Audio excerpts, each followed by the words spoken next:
साड़ी खींच रही थी। माँ द्रौपदी एक हाथ से साड़ी पकड़े है, दूसरे हाथ से कृष्ण को पुकारती है।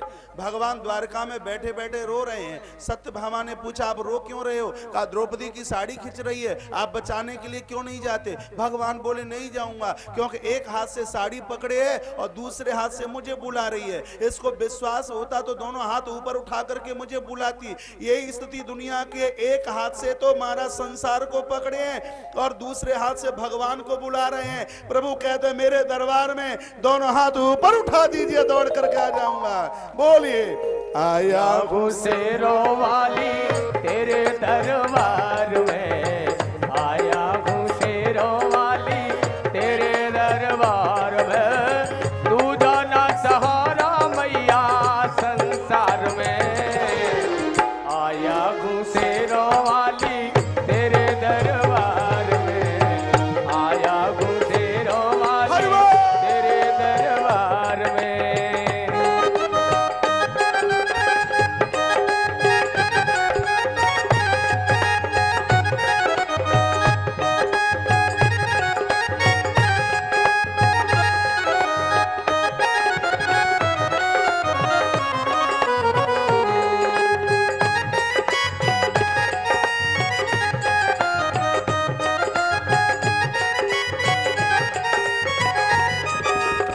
श्री राम को तूने लंका जिताई, श्री राम को तूने लंका जिताई, होगी सिया तूने हर से मिलाई, होगी सिया तूने हर से मिला। ओ श्री राम को तूने लंका जिताई, श्री राम को तूने लंका जिताई, होगी सिया तूने हर से मिलागी, होगी सिया तूने हर से मिला। हर दम भवानी लगे उपकार में, आया घुटेरो वाली तेरे दरबार में, आया घुटेरो वाली तेरे दरबार में, तू जाना सहारा मैया संसार में, आया घुटेरो वाली तेरे दरबार में, आया घुटेरो वाली तेरे दरबार में।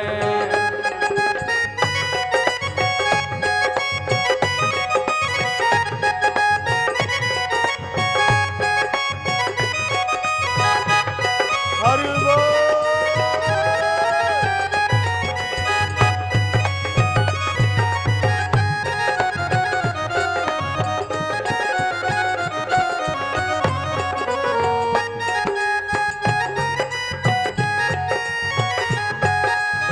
राजा नल को संग लगा के, राजा नल को संग लगा के, लखिया बन गई जंग जिता के, लखिया बन गई जंग जिता के, दुश्मन संघारे कहीं किलकार में, आया घुसेरो वाली तेरे दरबार में, आया घुटेरो वाली तेरे दरबार में, तू जाना सहारा कोई संसार में, आया घुटेरो वाली तेरे दरबार में, आया घुटेरो वाले तेरे दरबार में। हरि बोल।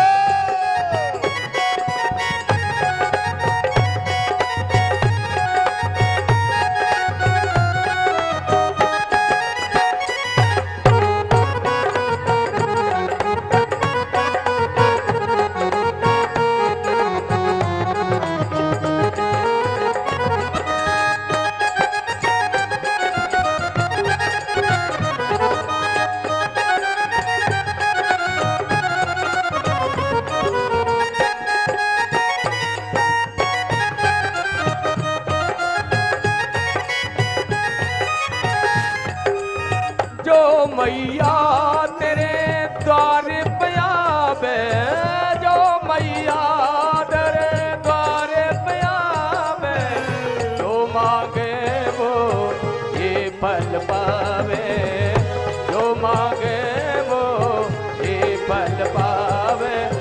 कौशिक है मैया तेरे इंतजार में, कौशिक है मैया तेरे इंतजार में। आया गुजेरो वाली तेरे दरबार में, गुजेरो वाली तेरे दरबार में। तू जाना सहारा मैया संसार में। आया गुजेरो वाली तेरे दरबार में, आया गुजेरो वाली तेरे दरबार में, आया गुजेरो वाली तेरे दरबार में, आया गुजेरो वाली तेरे दरबार में, आया गुजेरो वाली तेरे दरबार में, आया गुजेरो वाली तेरे दरबार में, आया गुजेरो वाली तेरे दरबार में, आया गुजेरो वाली तेरे दरबार में, आया गुजेरो वाली तेरे दरबार में, आया गुजेरो वाली तेरे दरबार में, आया गुजेरो वाली तेरे दरबार में, आया गुजेरो वाली तेरे दरबार में, आया गुजेरो वाली तेरे दरबार में, आया गुजेरो वाले तेरे दरबार। बोलिए सांचे दरबार की जय हो। जय जय श्री राधे, जय जय श्री राधे, जय जय। श्री राधे श्याम।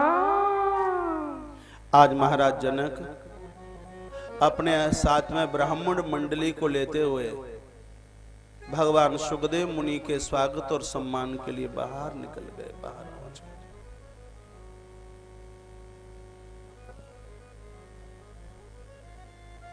पुष्प अर्घ से पाद प्रक्षालन किया, कुमकुम रोली चंदन और अक्षत लगा करके मस्तक पूजन किया। तत्पश्चात लेकर के अंदर आए हैं।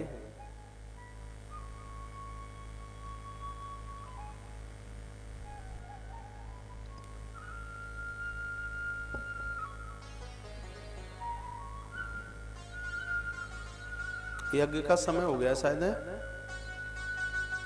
बिल्कुल जन जाना आराम से निकल जाए।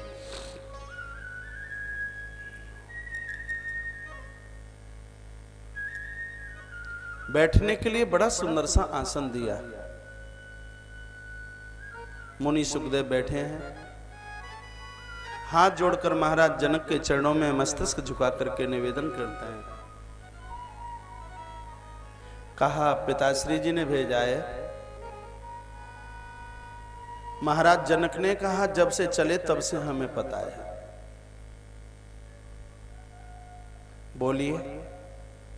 कहा पिताजी मेरा विवाह करना चाहते हैं और मेरी इच्छा बिल्कुल है नहीं, तो उसके समाधान के लिए मैं आपके पास चल करके आया हूं। आप बताइए। तपस तीर्थ व्रते ज्ञाशा स्वाध्याय तीर्थ सेवनम ज्ञानम बाबद राजेंद्र मोक्षम प्रतिचकारणम। निवेदन किया कि तप तीर्थ व्रत यज्ञ स्वाध्याय तीर्थ सेवन और ज्ञान, इनमें से मोक्ष का कारण क्या हो सकता है? 6-7 चीजें बताइए इस श्लोक में।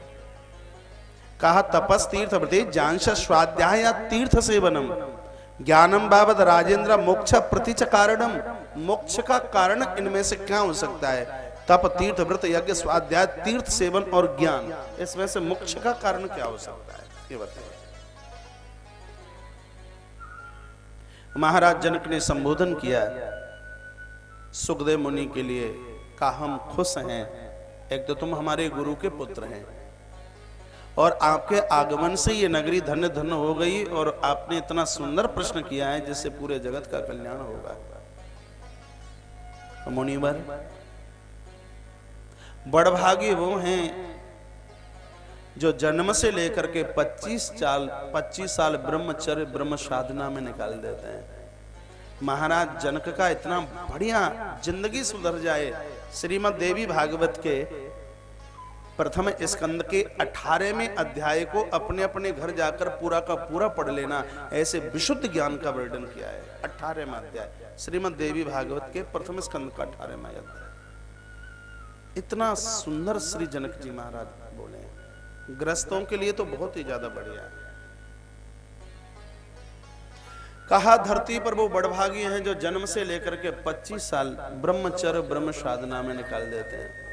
ऐसे बड़ी ताकत, इससे बड़ी शक्ति नहीं है जिंदगी में। जो अपनी युवावस्था, अपना गृहस्थ आश्रम बढ़िया तरह से निकालना चाहते हैं तो उनको ब्रह्मचर्य आश्रम बहुत ढंग से बढ़िया तरह से निकालना चाहिए। क्योंकि ये समय यही है 15 से 25, 10 साल। ये 10 साल तो तलवार की धार के ऊपर चलना है, ग्रंथ में लिखा है। जिसके 10 साल बिगड़ गए जिंदगी में वो सुधर नहीं सकते। और जिनके ये 10 साल बन गए, माता भगवती की परंपरा की पूरी कृपा उनके ऊपर हो रही है। ब्रह्मचर्य आश्रम का वर्णन किया है। इसमें सौंदर्य और इसमें श्रृंगार और इसमें स्वाद न हो।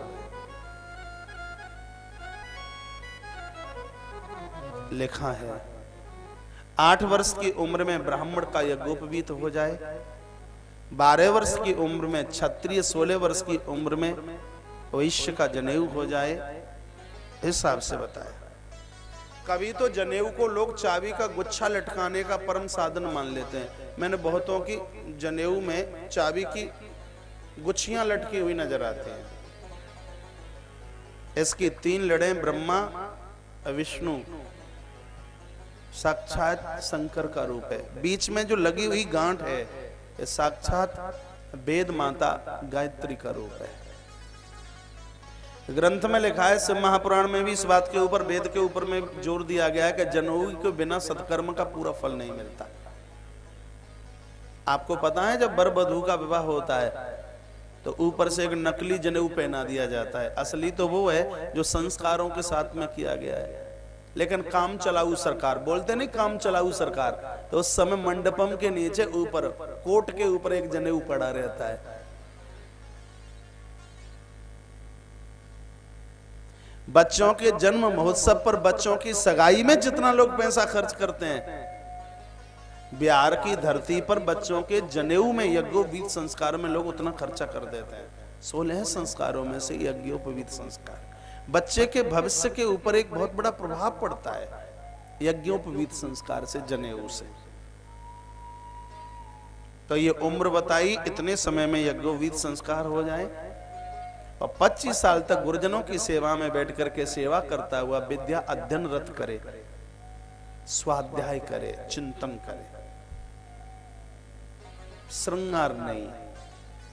25 के बाद में गृहस्थ आश्रम का जब वर्ण करे, गृहस्थ आश्रम को स्वीकार करे, तो 25 से लेकर के 50 तक बड़ी ईमानदारी के साथ, बड़ी कर्मठता के साथ में गृहस्थ आश्रम का पालन करे। गृहस्थ आश्रम दुखों से भरा हुआ है। एक दुख खत्म नहीं तब तक दूसरा तैयार, दूसरा समाप्त नहीं तब तक तीसरा तैयार। यदि संघर्ष शब्द के हाथ पांव मुंह नाक लगा दिए जाए तो उसका नाम गृहस्थ आश्रम ही तो होगा। जब हम राम कथा करते हैं तो भक्तों को निवेदन करते हैं कि 25 से 50 वाले जितने भी हैं वो रामायण का अयोध्या कांड पढ़ लीजिए। अयोध्या कांड में एक भी पात्र ऐसा नहीं है जिसके जीवन में दुख नहीं है। गृहस्थी के लिए बताया कि भगवान के मंदिर में जाया जाए, प्रभु से ये ना कहे कि तू मुझे दुख मत देना, भगवान के चरणों में ये बोला जाए, तेरे पास जितना दुख है डाल दीजिए झोली में, मांगने के लिए इतना सा आया हूं कि इस दुख से लड़ने के लिए बस तू मुझे सहन शक्ति दे दीजिए। मेरी मांग इतनी सी है, तू मुझे सहन शक्ति दे दे।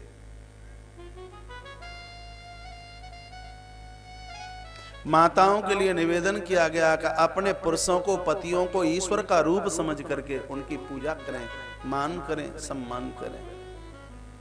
इन पुरुषों के लिए भी बोला गया है कि घर में आई हुई देवी, उसको शक्ति के रूप में उसका मान किया जाए, शक्ति के रूप में उसका सम्मान किया जाए।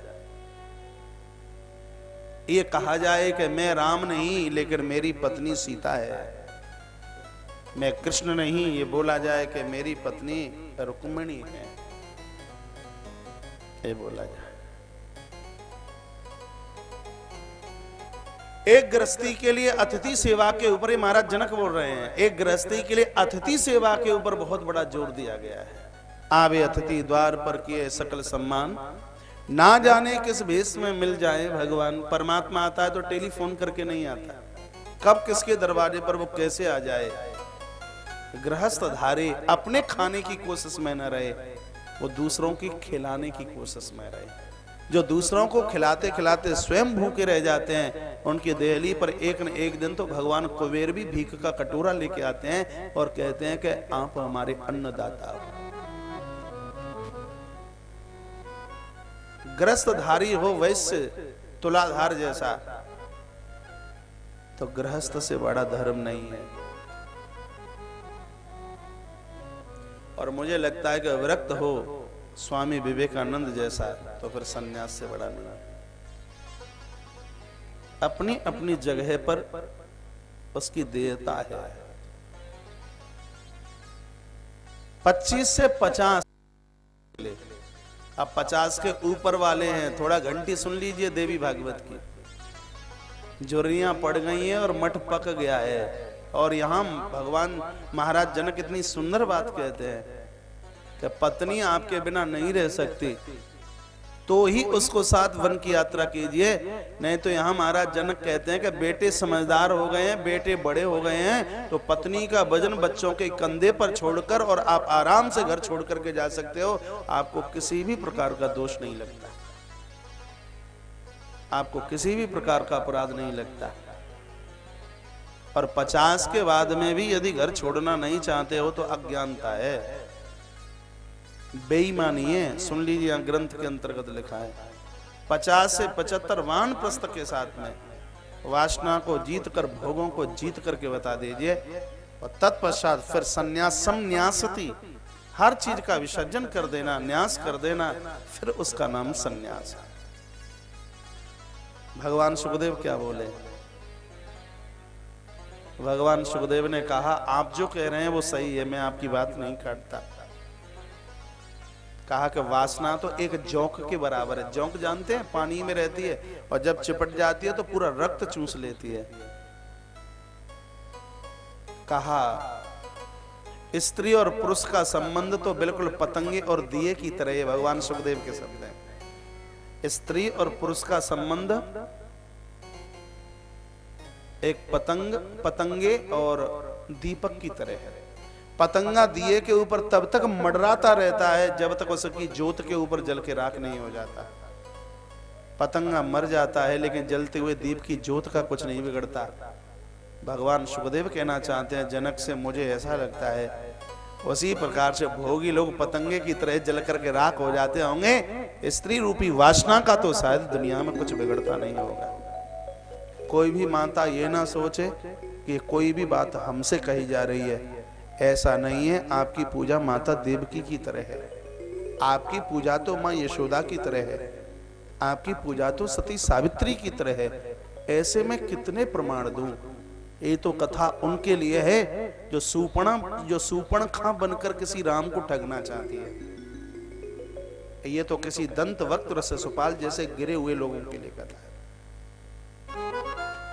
बोलिए भक्तवत्सल भगवान की जय हो, सांचे दरबार की जय हो। जय जय श्री राधे राधे जय जय राधे श्याम। भगवान सुखदेव ने एक बात बहुत बढ़िया कही। का एक दिन में नदी के तट पर था तो नदी में मैंने 4 तरह की मछली देखी। आप पहली बार सुनेंगे। उसी प्रकार से इस दुनिया में भी मुझे 4 तरह के इंसान लगते हैं।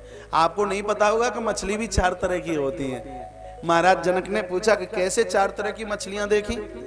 का 4 तरह की मछलियां मैंने ऐसे देखी कि एक मछुआरा आया तो उसने जाल डाला तो मैंने देखा एक मछलियां वो थी जो मछुआरे के चरणों में पड़ी हुई थी। एक मछली वो थी। दूसरी मछली वो थी जो उसके ऊपर जाल डाला गया तो छलांग लगा करके उछल करके चली गई।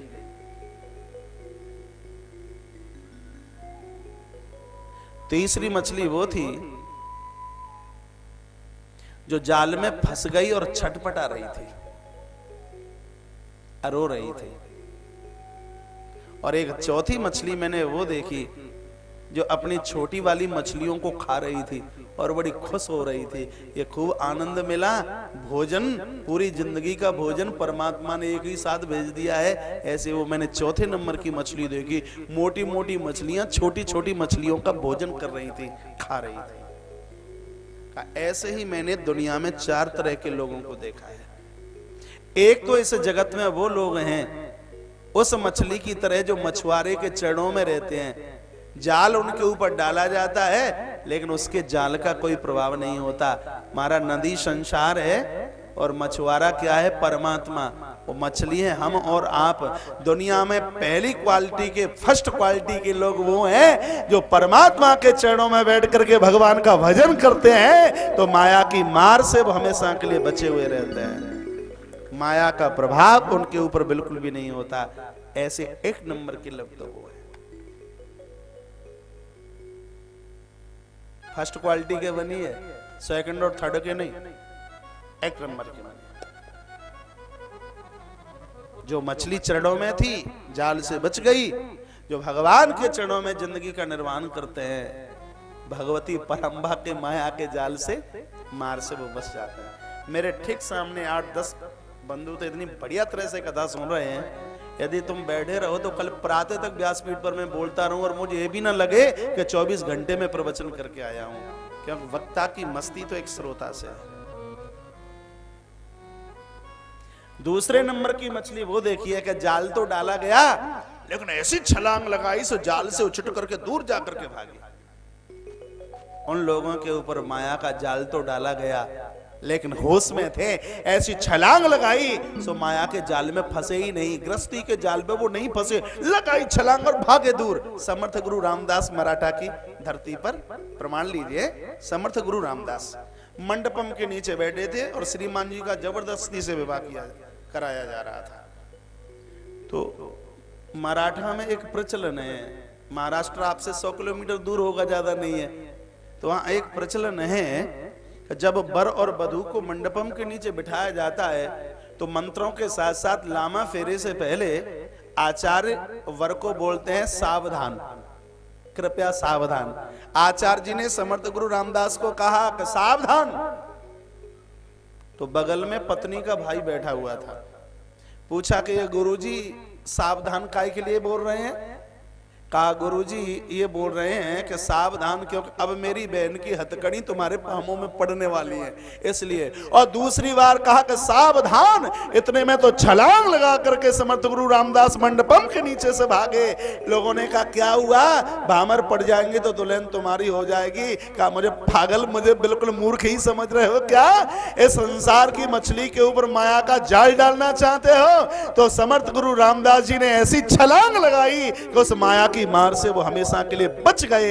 ऐसी दूसरी मछली है समर्थ गुरु रामदास जी की तरह। माया का जाल तो पड़ने वाला था लेकिन किसी ने कहा सावधान, तो छोड़ करके भागे। ये सावधान किसने कहा? गुरुजनों ने। सावधान किसने कहा? संतों ने। सावधान किसने कहा? ग्रंथों ने। जो ग्रंथों की आवाज सुन करके केयरफुल हो जाते हैं, संतों की ग्रंथों की आवाज सुन करके सावधानी को समझ लेते हैं, महाराज वो दूसरे नंबर के लोग हैं।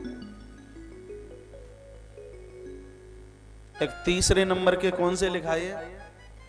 जाल में तो फंस गई मछली लेकिन रो रही है, परेशान है। ऐसे तीसरे नंबर के हैं लोग। जब हम कथा सुन कहने के लिए जाते हैं तो लोग बहुत लोग रमाकांत बहुत लोग आकर के मिलते हैं, कहते हैं महाराज 25 साल पहले कथा सुन लेते तो ये सब रिंकू टिंकू पिंटू के चक्कर में नहीं पड़ते, हम भी लंगोटी और कमंडल लेकर के हरिद्वार चले जाते। लेकिन अब करें तो करें क्या, ऐसे फंस गए हैं गृहस्थी में।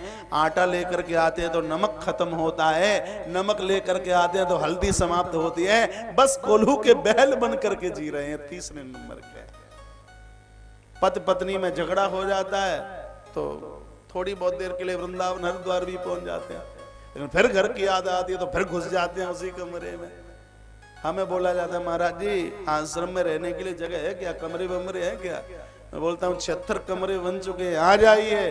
तो महाराज आने का तो मन इतना करता है, लेकिन गरीब करें क्या, ऐसी हथकड़ी और वेड़ियां पड़ी हैं पामों में कि निकलना ही नहीं होता। ये तीसरे नंबर की मछली है, तड़फ रहे जाने के लिए लेकिन नहीं जा सकते महाराज, नहीं जा सकते। ये तीसरे नंबर के बात आ रही है समझ में। चौथे नंबर के कौन से हैं? चौथे नंबर की मछली वो है जो अपने से छोटी वाली को खा रही है और उसी में ही मस्त हो रही है। ये चौथे नंबर वाले कौन है? ना तो उनको पूजा से मतलब, ना पाठ से मतलब, ना मंदिर से मतलब, ना माँ बाप से मतलब। रंगीली बोतल लगाई महाराज और बस जो कहानी मारते मारते नाले चाट रहे हैं। ये चौथे नंबर के लोग हैं, नालियां साफ कर रहे हैं।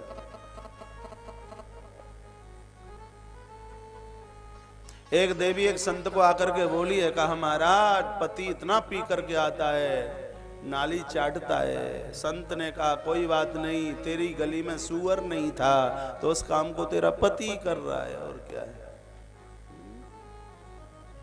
जिंदगी का बहुत बड़ा दोष है। पहले ना बन पाओ तो कम से कम दूसरे तो बन जाओ। छलांग लगा करके ही, माया के जाल से छलांग लगा करके ही भाग पड़ी है। भगवान सुखदेव कहना चाहते हैं, आप जो कह रहे हैं बात बढ़िया है, लेकिन मेरे साथ में जबरदस्ती की जा रही है और मुझे अच्छा नहीं लग रहा। तब महाराज जनक बोले हैं, संसार में रहना बुरा नहीं है, संसार का गुलाम बन जाना बहुत बुरा है। इतना बढ़िया वाक्य मुझे लगा है महाराज जनक का। दुनिया में ऐसे रहिए जैसे व्यक्ति रेल के डिब्बे में बैठ करके यात्रा करता है। रेल के डिब्बे में, रेल के डिब्बे में बैठा हुआ व्यक्ति, कोई व्यक्ति सुसारी से चला रतनाम स्टेशन और ट्रेन आई, बैठ गया, डिब्बा चला, राम राम जी, राम राम जी, कहां से आए हो जी? हम वहां बगल में ही तो रहते हैं, 2 किलोमीटर दूर। कहां? कोच्चि। भैया तुम कहां से आए हो? अरे हम उधर 80 किलोमीटर आगे रहते हैं धार। कहां जा रहे हो? दिल्ली जा रहे हो। आपस में बात करते हुए जा रहे हैं, लेकिन जिसका स्टेशन आता है वो अपनी अपनी अटैची, अपने अपने बैग लेकर के उतर करके चले जाते हैं। यात्रा में कोई 1 घंटा और कोई 2 घंटा और कोई 4 घंटा और कोई 10 घंटा साथ देता है। आखिर में रेल में बैठे हुए पैसेंजर को यात्रा अकेली ही करनी पड़ती है। संसार की यात्रा एक रेलगाड़ी के डिब्बे की तरह, आपका गृहस्थ आश्रम रेलगाड़ी का डिब्बा है। यहाँ कोई 2 साल संग देता है, कोई 10 साल साथ देता है, कोई 25 साल देता है। बंधुओं और माताओं, आखिर में यात्रा अकेले ही करनी पड़ती है। कभी पति से पहले पत्नी, कभी पत्नी से पहले पति, कभी बाप से पहले बेटा और कभी बेटे से पहले पिता चला जाया करता है। जैसे किसी भी प्रकार का मोह नहीं किया जाता रेल में बैठे हुए किसी व्यक्ति से, उसी प्रकार से संसार में रहिए, लेकिन संसार के साथ में मोह मत कीजिए, तो संसार की मार से हम और आप हमेशा के लिए बच जाएंगे। क्योंकि परमात्मा ने बहुत बड़ी कृपा की है, तब ये मनुष्य का शरीर मिला। इसको कहीं यूं ही मत गवा दीजिए। आइए रामायण के उत्तरकांड की एक चौपाई देखें। बड़े भाग्य से दुर्लभो मानसो देहो देई नाम छड़ बंगुरा। पहले तो मानव शरीर मिलना बड़ा मुश्किल, और मिल भी गया तो काल की घंटी कब बज जाए पता नहीं है। बड़ी भागी मानुष तन पावा, बड़े भाग्य मानुष तन पावा, सुर दुर्लभ बस निरंतर निगाह